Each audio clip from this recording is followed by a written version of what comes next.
Olá pessoal, meu nome é Regiandra Lourido, sou acadêmica do curso de Licenciatura em História, estou no 9º período. Venho apresentar a vocês a minha pesquisa para o TCC, intitulada Regatões no Baixo Amazonas, Relações e Trâmites Comerciais entre as décadas de 1870 a 1890. Tem como orientador o professor Dr. Luiz Carlos Laurindo Júnior. Essa pesquisa nasceu a partir de um projeto PIBIC, intitulado De Mundo do Trabalho no Baixo Amazonas, no século XIX, Posse de Escravos e Exploração do Trabalho Livre, no qual quem era o coordenador era o meu orientador, o professor Luiz Carlos Laurindo Júnior. Quando adentrei no projeto, foi-me apresentado 2 tipos documentais para trabalharmos. Era o processo crime e os inventários post-mortem. Para que eu pudesse trabalhar com esses inventários, eu deveria ter um aparato teórico-metodológico. Para isso, eu precisava adentrar em leituras bibliográficas e entre os teóricos que lemos estão inseridos Sidney Charrube, Boris Fausto, Carlos Bacelar, Vicente Salles, Keila Greenberg e outros teóricos que tratam esses tipos documentais como mecanismo de controle social, que estão inseridos dentro de uma determinada conjuntura, dentro de um determinado contexto político, sociológico, econômico. E através da leitura desses documentos e da composição de um banco de dados, que ao final obtivemos um banco de dados com mais de 4.000 sujeitos inseridos nele, identificamos sujeitos que se autodenominavam regatões ou eram denominados assim por questões de prática, de atividade.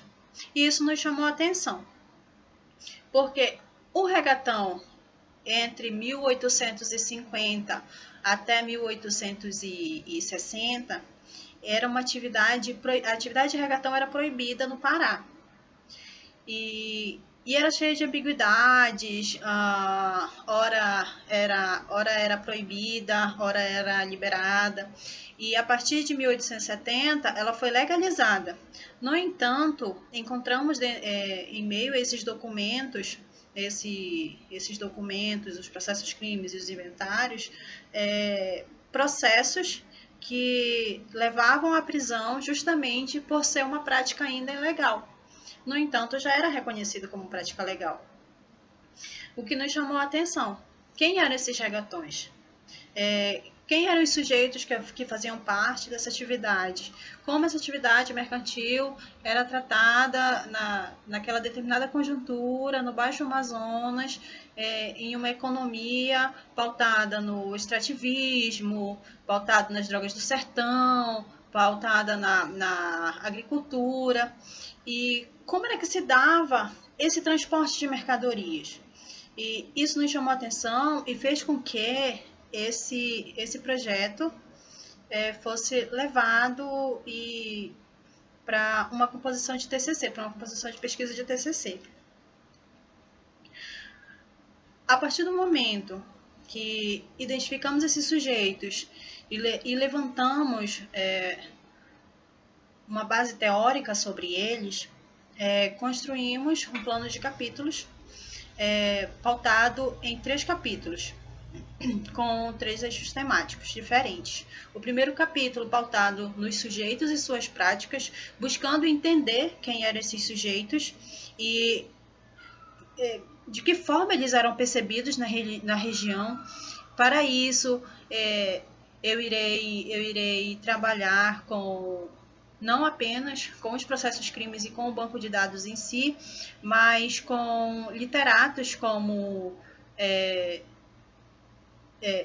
José Veríssimo, Inglês de Souza, porque eles trazem o seu olhar para esses sujeitos e para a atividade, que era um olhar do aparato social daquele momento, de que forma a sociedade via aqueles sujeitos naquela região, naquele período.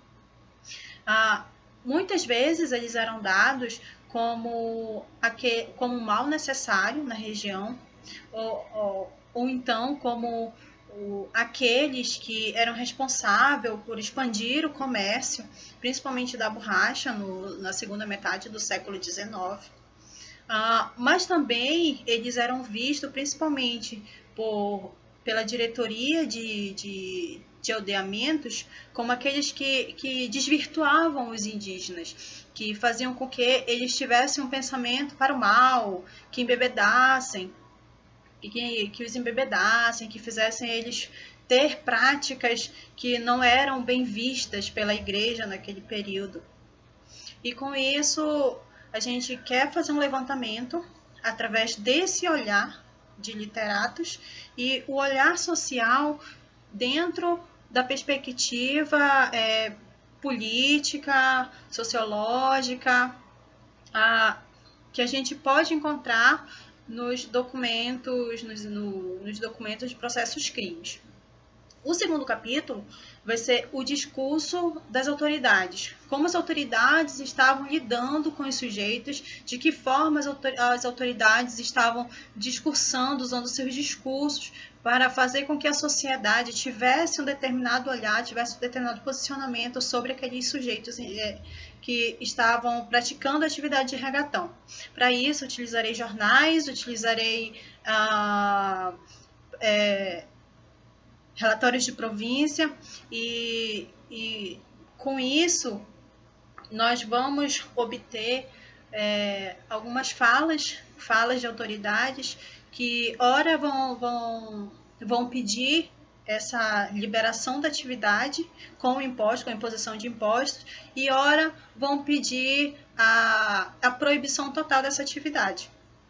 No terceiro capítulo, nós vamos voltar mais na inserção econômica da região, de qual o papel do regatão ou da atividade de regatão para a expansão econômica na região do Baixo Amazonas. De que forma o regatão influenciou essa expansão econômica, de que forma o regatão esteve inserido na prática do levantamento de capital na segunda metade do século XIX aqui no Baixo Amazonas. Trago alguns documentos, os processos crimes e um jornal, são fontes que eu irei trabalhar na minha pesquisa, e o processo crime foi uma fonte advinda do banco de dados do trabalho com o PIBIC, e com essa pesquisa a gente pretende verificar compreender a organização social, comercial e política dos regatões aqui no Baixo Amazonas.